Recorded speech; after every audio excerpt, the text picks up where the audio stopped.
Good morning. How are you today? Woo, thank you. Great.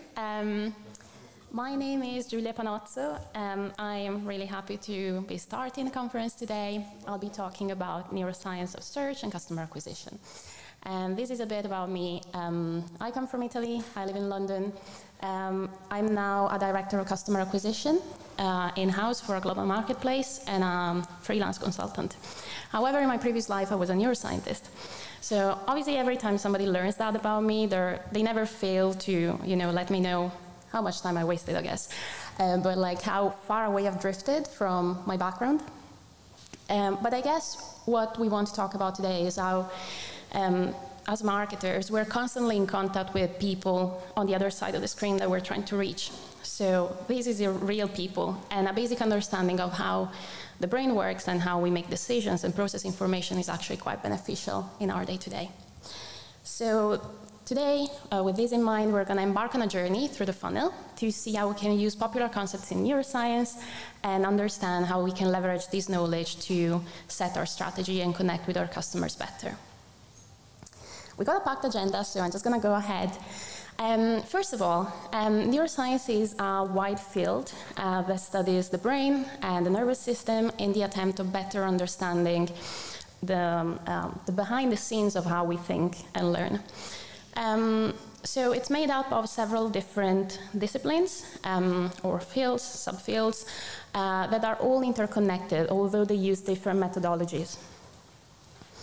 And the reason why we talk about neuroscience in the context of search and customer acquisition today is because right now we really have no excuse not to think about the user.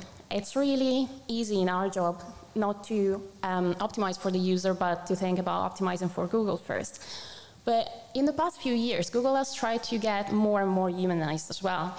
And these are, for example, the latest guidelines for AI content. You can see very clearly they leverage the impact that we can have on a user, not on a search engine. They try to make it more and more human-centered. And the same goes for the SGE, the Search Generative Experience. We saw, though, with Lily Ray's presentation yesterday, we still have far to go with this kind of models. So that's what gives us an edge. Like, if we are human-centered in our strategy, that's what gives us an edge over AI. Secondly, because although we all want to rank first, obviously, the first result gets a lot of clicks, we know that. It's not taken for granted that if we rank before our competition, we're automatically getting more clicks. If you think about it, when you look for something and you can't find what you're looking for in the first results, you keep on scrolling. So we need to understand how we can stand out for our user in a landscape that's populated with a lot of results that virtually look the same. And finally, because we need to become that brand, that trusted brand that our customers go back to when they need that something that we can provide. And that's the reason why our job doesn't end with what we knew SEO was before. It doesn't end at the meta title, at the H1 tags, or anything like that. Now it's about the entire journey. And I love this tweet by Adriana. I think she summarizes pretty well. And again, if you don't believe me, you have the seal of approval by John Miller here. So today we're going to embark on this journey through the customer funnel to understand how we can connect and how we can use this leverage this knowledge about neuroscience at every stage of the funnel. For simplicity, I'm going to talk about the traditional funnel as we know it. However, bear in mind that we're talking about humans, so sometimes the funnel can be a little messy like this.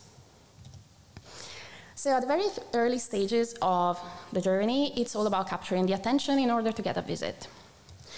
So if a user comes to the search engine, they type in a query, they get bombarded with a lot of results that all look virtually the same. We've seen that. So discriminating for the right result can be a little overwhelming sometimes. And we don't even realize that. But at every moment of our life, we are faced with a similar dilemma. The same sort of competition for attention that we face on the SERP, we have in the real world. Even now, we're constantly bombarded by a lot of stimuli that are all potentially competing to be processed further into our brain. And We don't even realize that, but the way that we decide which ones to select further for further processing and discard others as noise is a process called selective attention. This process can be triggered by different factors. And one of them, for example, is internal factors. So for example, if you have a task to finish by a deadline, you need to really focus on that, and that comes from your motivation to do well. It can also be modulated by cognitive biases, which we're going to expand on in the next few slides. And finally, it can also be triggered by external factors. So these are factors related to the perceptual features of the object. And so, for example, if how bright a stimulus is or how loud. However, it doesn't only have to do with the physical features of the stimulus, but also how relevant or salient to us a stimulus is. So there's this effect that's called the cocktail party effect. It's a common phenomenon. So imagine yourself being in a room full of people that are having drinks, and you're engaged in a conversation with your mate that you haven't caught up with in a long time. So you're really you're enjoying catching up with them. But at some point, you hear your name being mentioned elsewhere in the room, and your attention will straight away go to that source of conversation because it's your name, it's relevant to you. I've got this unconscious attentional shift that goes towards that source. And the same goes for keywords. For example, that's very relevant to me, actually. When I'm on calls sometimes, I go off camera and I tend to zone out. And then somebody's like, okay, so how's SEO doing this week? And when I hear that SEO word, then I'm like back in the game again, like quite automatically. So today we're not going to talk about being relevant, because obviously that's a given. If you're SEOs and if you're customer acquisition professionals, you know that you have to be relevant to connect with your users. But we're here to talk about the common grounds that we didn't know we had, which are event-related potentials. They're called ERPs for short. These are common brain activation patterns that have been observed in pretty much all participants when they're being studied via EEG, which is electroencephalographic studies that study the activation of the brain. And these are basically a by proxy to understand attentional shift, the automatical attentional shifts. And these happen in relation to certain stimuli, such as, for example, faces. So we got these when we study an EEG graph from somebody who's being seen faces. We can see this N170, which is a negative deflection happening at 170 milliseconds after the presentation of the stimulus, faces. And that's pretty much automatic. Again, it's very early in information processing. And we respond with that kind of negative deflection, even to face-like objects, so face configurations. And I think you know where I'm going with this. Emojis are actually triggering these attentional shifts that are automatic. So actually, when they studied it in comparison to biological faces, neuroscientists have seen that we respond even with a more pronounced activation pattern to emojis as compared to biological faces.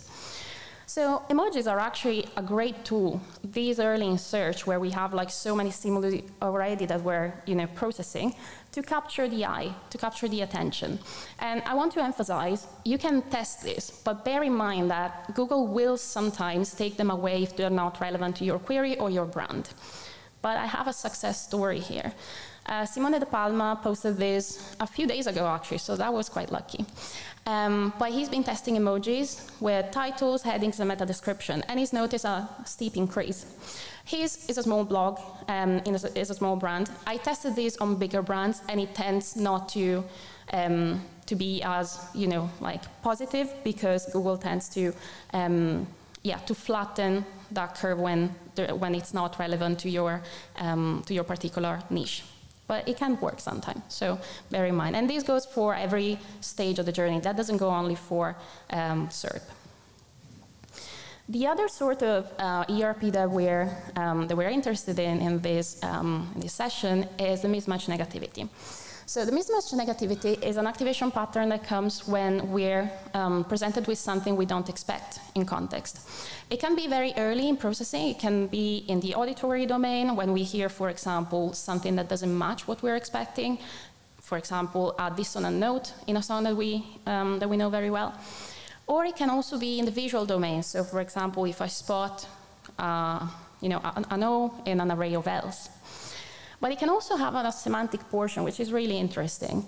So, for example, in this study, scientists noticed that we respond with this attentional shift and this ERP when we're presented with an unconventional word at the end of a sentence. So, for example, he spread the warm bread with socks as compared to butter. And this actually represents a great tool for us in these, in the SERP, but also later on in customer acquisition, because we can use these tools, this unexpected wording or bolding, for example, to capture the eye again. This gives us an advantage. And that, for example, goes also for SERP features. If everyone else, like we've seen in the previous example, is having, a lot of recipes with all of them have the same SERP features like reviews or the time to cook, etc. But none of them had FAQs, for example. So use that unexpected sort of edge to beat the competitors. And say that you nail this part, you gain the visit onto your website. That's when the user is more prone to consume the content on your website. So that's where they're more prone to to make decisions based on cognitive biases. Cognitive biases are, by definition, systematic errors in thinking that affect the way that we process information and we make decisions. So there's a few that I want to talk about today that are relevant to us. One of them is the serial position effect. This is when, given a list, we tend to remember the items that are presented first and last. That doesn't only go for items or words in a list. That also goes for persuasion. So when somebody's trying to persuade us, be very careful, because more times than not, we're more prone to listen more or be persuaded more by the arguments that are presented first and last. And this also affects the way that users make decisions based on how elements are placed on a page. So in this case, for example, this is at the base of anchoring, which is when, for example, I see that we have like a series of options, and I tend to make decisions based on the first information that I'm presented with. So if I'm looking for air fryers, I see that the first one is the one that's more expensive, so I evaluate all of the other ones based on the first one. Even if I had a budget, for example, of £50, I'll be more prone to get for the middle range sort of thing, because I understand that from the first information I received, air fryers are quite expensive. And because we're talking about pricing, there's also numerical biases that have been studied. This is the way that we process information when it comes to numbers. Two of them are particularly interesting. So one of them is the distance effect, which says that given two numbers, it's easier to state which one is larger if the distance between them is bigger. And the size effect, which says that given two numbers, it's easier to understand which one is bigger if the size of the numbers, if they're small numbers relative to large. So we can go on a rabbit hole here, which we don't have time for, unfortunately, but they're all theories that go back to, well, it's pieces of evidence, really, not theories, but they go back to theories about the mental number line, which is how we represent numbers in our brain. But in both cases, what you need to remember is that judging differences becomes harder as magnitude increases.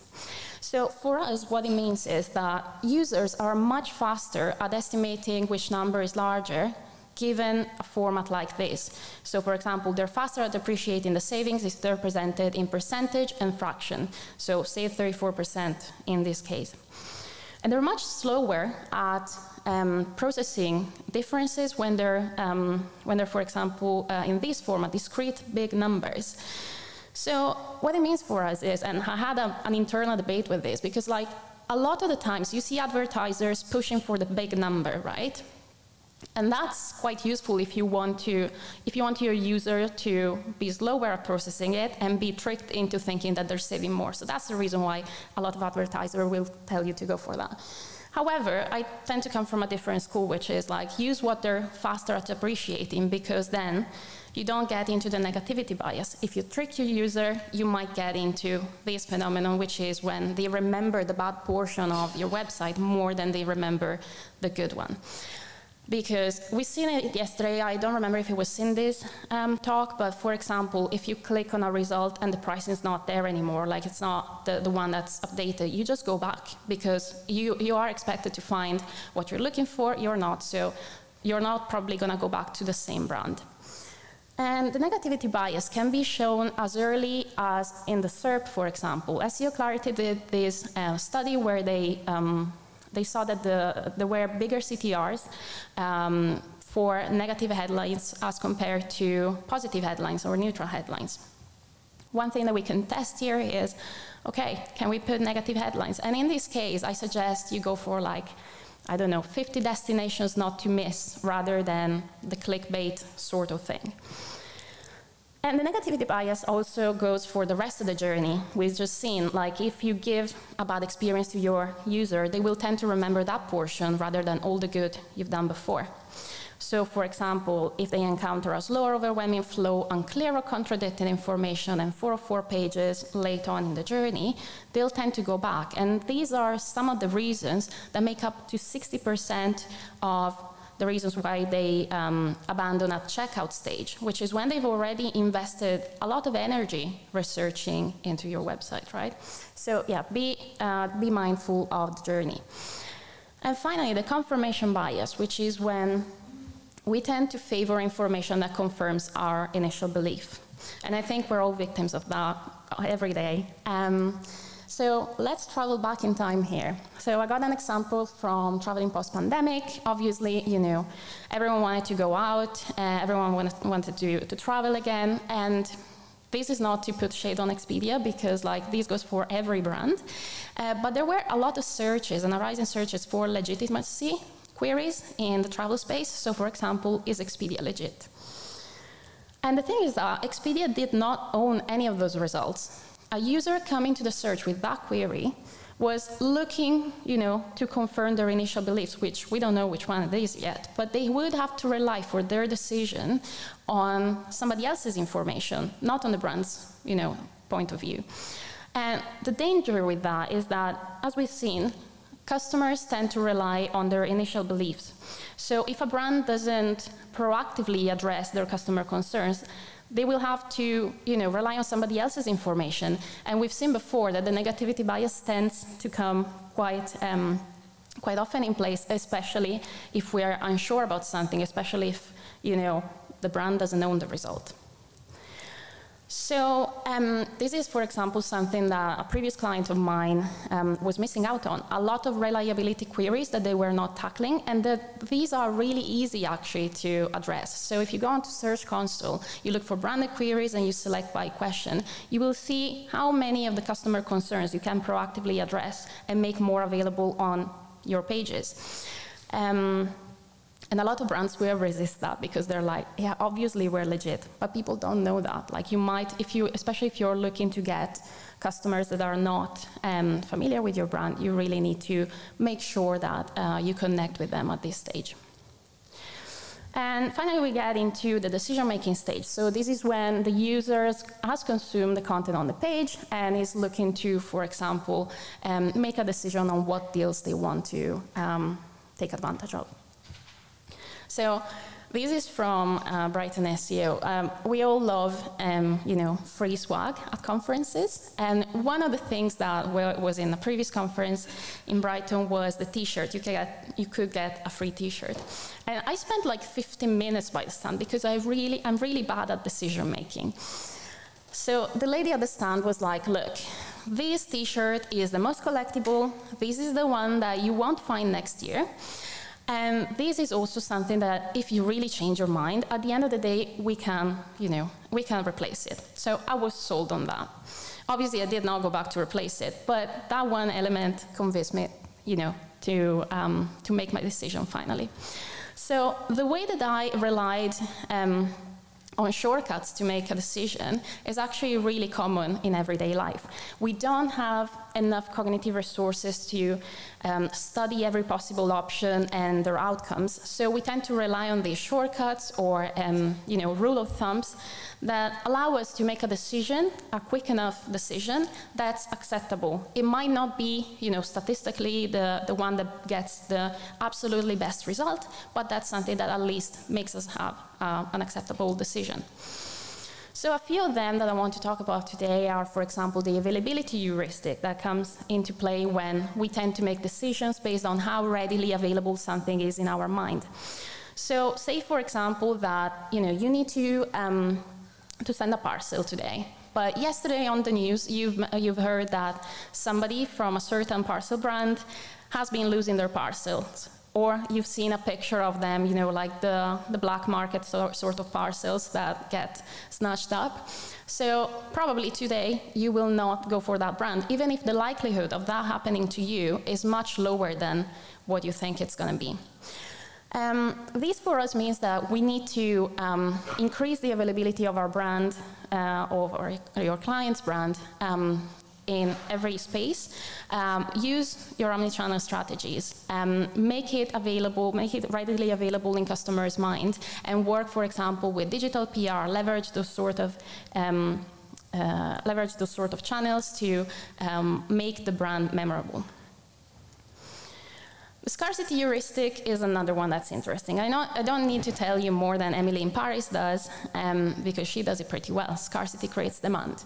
This is an episode where she goes to Alsace and she tries to teach a French businessman this, and she gets told off. So yeah, I don't want to do the same. But this is the reason why we tend to click more on these results that show, one room left, for example, or only 4 or 80% reserved already, because we tend to place more value to something that's perceived as running out. So if you have this sort of information, make it readily available. Again, don't trick your users though, because even your legal department won't like it. But again, it's something that we can leverage in messaging quite easily. Risk aversion heuristic is another one.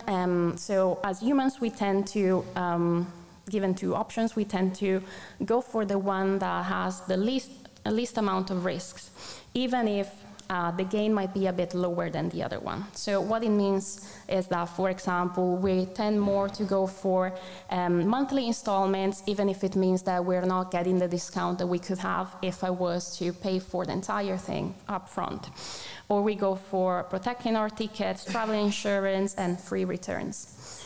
So this is something, again, that you can leverage very easily in schema markup, for example, or in the messaging whatsoever. We've seen before, maybe it was a bit quick, but one of the queries that my client was having as one of the most searched queries that they were not addressing were returns. So again, if you have an about page or one of the pages that can address those concerns, use them, because they're even if they're not transactional ones, they're the ones that can convince your users to become a customer. And finally, the familiarity heuristic. Obviously, I'm Italian, so I will always prefer the Italian pasta rather than the English one, even if it costs a bit more. And that's because, if you know somebody, if you know something or a brand, you tend to go back to them if they provide what you're looking for. If you're happy with the experience, you tend to just go for it. So this actually is quite helpful for brands, because it doesn't only mean that given, that you need to be absolutely the best or most known brand in the world, but it also means that you can connect at the level of localization. So for example, if I have two unknown brands to me, and one of them is displaying the pricing in dollars and one is displaying the pricing in pounds, which is where I live, then I will go for the one that displays the pricing in pounds, because I will tend to connect with that at a familiar level. I will recognize that sort of currency more than I do for the dollar. And this is very helpful because once you have the familiarity bias come into play, basically you don't need to do any other decision. Familiarity is the one that wins them all because we just tend to go back for what we know already.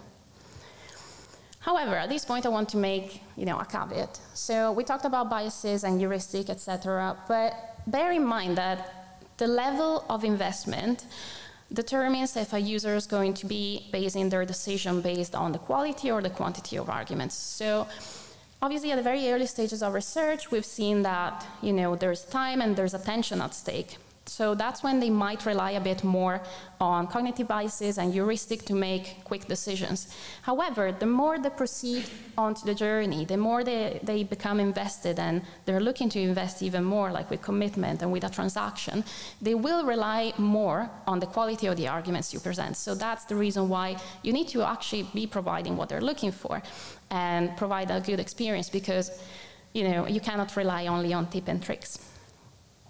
And finally, stage of the order or the transaction or the sign up, there's one thing that wins them all, which is the role of social proof. How many of you like the KFC Crocs? Yeah, I thought so. A lot of people did though, like they went out in no time. And to be honest, like if today you all walked in with the KFC Crocs, I would probably also look into at least researching a bit more upon it. Because it's undeniable that our brain is socially wired. Even if we don't want to be mainstream, we want to be, like quirky, etc. We actually have a natural tendency to imitate that goes back to brain activation patterns. So, for example, it has been highlighted how, if we are observing somebody performing an action, we display the same pattern of activation as if we were the ones performing an action. And this natural tendency to imitate actually becomes a tendency to complement an action, so to become social when we're presented with social cues. So in this study, which is the one that actually granted me my internship, we saw how if a participant was watching a video with somebody holding a mug, they would activate the same brain areas that were the ones involved in holding a mug. However, once the actor in the video reached out with the mug to give it to the user, they would activate the pattern that was the one involved in responding to the action, so grabbing it back, which was really interesting, and I still like to talk about it a lot. And finally, we've also seen that, in eye tracking studies, for example, we have patterns of shared attention where we look more at the gaze of our interlocutor or we look where they're looking. And this is at the base of the bandwagon effect, which is, when we're just like, we go for what everyone else does. And it has been shown to be as far in evolution as in fish, for example. If you place one fish in the middle of a tank with two different sizes of groups of fish on either side, they will swim for the most numerous one, which is, it means they can count, which is amazing. And we do the same. We're not fish, but we do the same. Given two hotels with the very same price and the very same area, we go for the one that has the most reviews.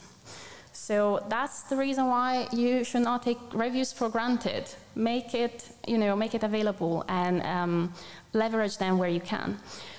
Also because this was a recent study, I think it came out like a few days ago, but especially Gen Z and millennials now are way more prone to rely on a brand that has reviews. It doesn't matter if they have like also some negative reviews. I think that adds to, the transparency and to making them look legit, because if everyone's got 5-star reviews, that there's something not quite right. And ratings without reviews are actually considered untrustworthy at the same time. And the same goes for UGC. User-generated content is, a massive one now, especially, ooh, wait, there was a spoiler. Okay. Especially now that Google has made it way more explicit, adding the latest E to the EET, right? They are now looking for experience. and for perspectives as well. This is quite new. We've seen it yesterday as well in a few of the talks. So they're now really leveraging somebody else's perspectives and user-generated content to make a brand more reliable. And users want to hear from you, not from the AI. So again, like, I think the AI, you know, like, it's a useful tool, but we still have an edge on it. And finally, something that encompasses that all, which is the role of emotions. So at every stage of the journey, this is actually something that we need to consider. Because you might have heard this before, but people make decisions emotionally and then they justify them rationally. So this is because, according to some theories, this was from Ekman back in the 90s, but it's still quite relevant. We have a range of universal emotions, which are independent from, you know, our background or how we grew up, etc. So we all respond to these basic emotions. And these are basically the chords that we can play to connect with our users. They've also been showing how the emotions guide decisions, especially in the case of quick decisions. For example, we've seen familiar stimuli earlier. We've seen the familiarity that drives decision-making. That's actually because it is associated to physical responses. It's associated to a skin conductance response, which is a manifestation of psychological arousal. And that's what is basically our gut feeling. That's what makes us go for something. And that's also what drives us to connect with the user even when we screw up a bit. For example, we have 404 page. We've seen that that can be very negative for our user, and they might not become customers at all. However, if I connect with them, for example, TripAdvisor does it pretty well here. They make me smile. They make the experience positive, because they're like, oh, this page is on holiday, but you should be too. So here's how you can direct your attention next. And positive emotional experiences have actually been shown to correlate with brand authenticity, safety, and trust, which we know it's not only helpful for the user, but it's also helpful for rankings. And I want to close on this one, which is a tweet that I loved, which was, fellas, don't be afraid to chase a girl if she's got a boyfriend. If she's single, you're competing with 20 other guys. If she's dating somebody, you're only competing with one. So when I read that, I wasn't quite sure. So given all that we talked about, we're emotional creatures, right? So whether we're talking about a boyfriend or a brand, if you have spent time creating memories and emotional experiences, and you've spent time, you know, getting to know somebody or a brand, getting to know their flaws and coming to terms with them, do you really think that the first random that comes along will have the same competition? So yeah, I wanted to close on that. What do you need to remember? Standing out is great. Don't do everything that your competitors do. Do something else, because that's great to capture the attention. Ditch the silos and work with the rest of your teams to make every part of the journey count. We've seen that now the journey is what is part of our job. It's not only about the very first stages. And finally, people do want to trust and feel safe, so make it easier for them. Address their concerns proactively and make it easy for them to make a decision towards you. And these are my socials. If you have any questions, feel free to reach out, and thank you so much.